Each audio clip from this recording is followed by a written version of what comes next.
সুপ্ৰভাত, নমস্কাৰ জনাইছোঁ। আশা কৰোঁ আপোনালোক ভালে আছে। বৰ্তমান মই ভালে আছোঁ। এয়া ৰাতিপুৱা প্ৰায় 5মান বজাৰ পৰিৱেশ। হাতত বাঢ়নীডাল লৈ ভাবিলোঁ চোতালখনকে সাৰোঁ। সদায় কৰি থকা কামেই হয় ৰাতিপুৱা আৰু বাঢ়নীডাল লৈ, আৰু চাফা হৈ থাকিলে ঘৰৰ গৃহিণীগৰাকীও মনটো ভাল লাগে। সেইকাৰণে এয়া পাত পৰি আছে, চাফা কৰি আছোঁ। দেৰিলৈকে থাকিলে সাৰিব নোৱাৰি, বিশেষকৈ ৰ'দ বহুত চোকা।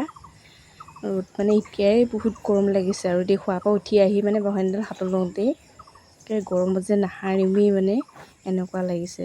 কিন্তু নাসাৰিলেতো নহ'ব ন, বহুত লেতেৰা দেখি।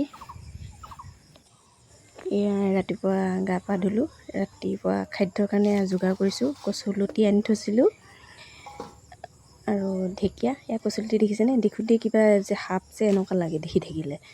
আৰু এয়া ঢেকীয়াও আনি থৈছোঁ। আচলতে ৰাতি মই ভাতত পানী ঢালি থৈছিলোঁ পঁইতা ভাত খাবৰ কাৰণে, আৰু বহুত গৰম পৰিছে দেই, একদম ভাবিব নোৱাৰা গৰম, থাকিব নোৱাৰি যেন মানে কিনো লৈ থাকিলে শান্তি পাম, ফেনৰ হাৱা যে মানে কোনোবা সময়ত কামতেই নিদিয়ে। আজি ভাবিলোঁ ৰাতিপুৱা আমি পানী দিয়া ভাত পঁইতা ভাত খাওঁ। আচলতে ৰাতি ভাতটো পানী দি থোৱা আছে বাৰু।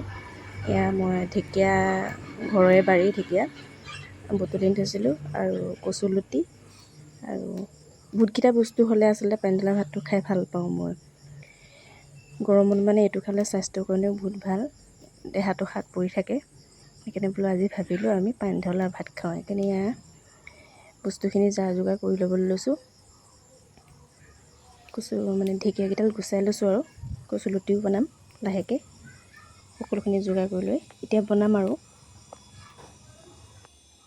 শেষত আজি গৰমটো দেখি পঁইতা ভাত খাম বুলি ভাবিলোঁ। তাৰপিছত ৰেডিও কৰিলোঁ, এতিয়া খাম আৰু। কি বনালোঁ চাওঁচোন আহক। পঁইতা ভাত খাই মই খুব ভাল পাওঁ, আপোনালোকে চাগে ভাল পায়। কি বনালোঁ চাওঁ আহক।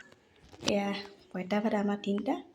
এয়া ভাতকেৰেলা ফ্ৰাই, বুট, বেঙেনা, বুট, ঢেকীয়া ভাজি, এয়া কঁঠালগুটি শুকানকৈ ভাজিছিলোঁ, এয়া সৰু সৰু মাছ, এয়া কচুলতি, আচাৰ, জলকীয়া, এয়া পিটিকা আৰু পিঁয়াজ। আজি ইমানেই আমাৰ খাদ্যত আছে। মই হ'লে বহুত ভাল পাওঁ দেই খাই পেলাই। কাৰ কাৰ প্ৰিয় বাৰু এই খাদ্যটো? সকলোৱে প্ৰিয় চাগে, অসমীয়া মানুহৰ সকলোৱে প্ৰিয় হয়।